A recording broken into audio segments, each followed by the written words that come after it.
Hi, my name is Bjoern Welcome to Bev Live on a Friday evening, live streaming directly to you. And yeah, welcome.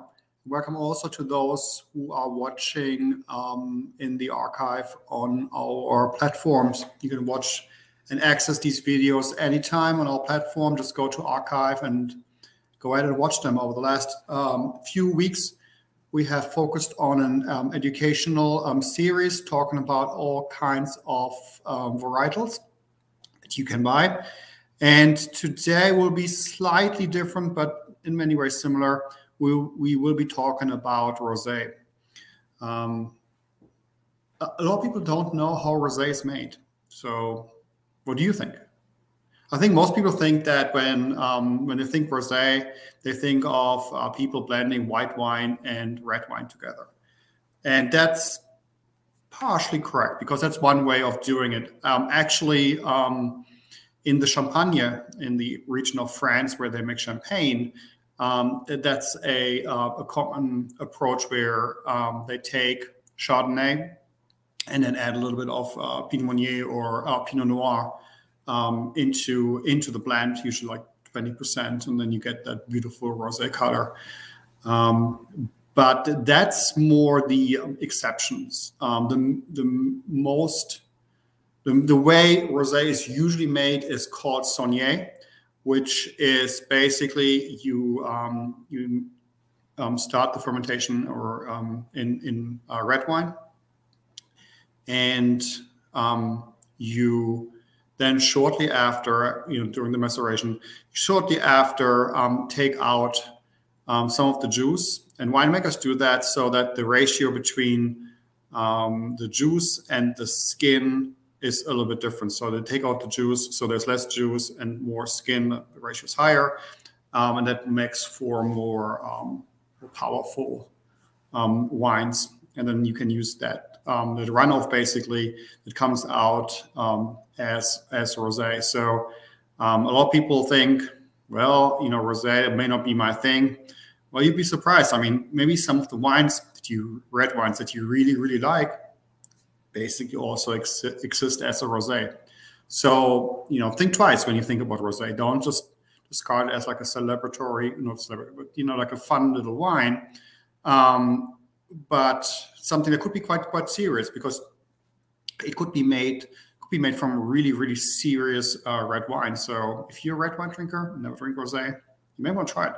So basically you have the blending technique, you have the saunier technique, and then there's a third technique that's somewhat similar to the saunier approach, where winemakers harvest red wine or red grapes with the purpose specifically to make rosé. So blending, saunier, and then designated rosé. So those are the three different ways to make rosé, and you can really use any varietals to make rosé. So that's why when you look at the colors, it's so different. I mean, you can make on the lighter side, you can make Pinot Noir, and then on the heavier side, you can do Cabernet Sauvignon or Sangiovese or all kinds of different ones. The most famous ones are probably from the Provence area of France, and those are GSMs, so Grenache, Syrah, Mourvèdre. And those are also the varietals that you would use in the Rhone Valley. So if you really, really like Provence, maybe you should also then and look for something red. Maybe you should venture up, go a little bit to the Rhone Valley and try some Côtes du Rhônes, because the varietals are pretty much the same. So the style from rosé, even like within countries, Tavel, for example, in France, is much more powerful rosés. Then Provence is more delicate, more easygoing. So hey, you have a huge range of different rosés. So one time I would recommend for you to maybe invite some friends. Everybody brings a rosé.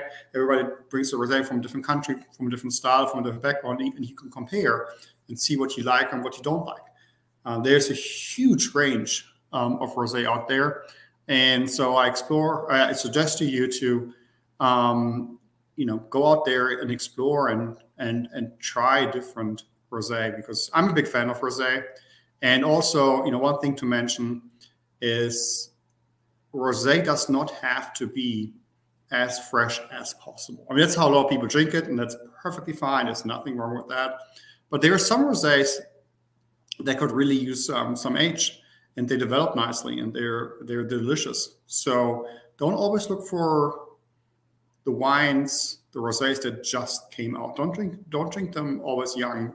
Sometimes wait a little bit, especially, or have some fun with it. Buy like a few bottles of something, and then try it every 2 months and kind of see how it changes. So yeah, that's all for today in regards to rosé. I'm a big fan. Try it out sometime if you haven't had a rosé in a while. I can highly recommend. And so with this, I wish you a great weekend, and I'll see you next week. Bye.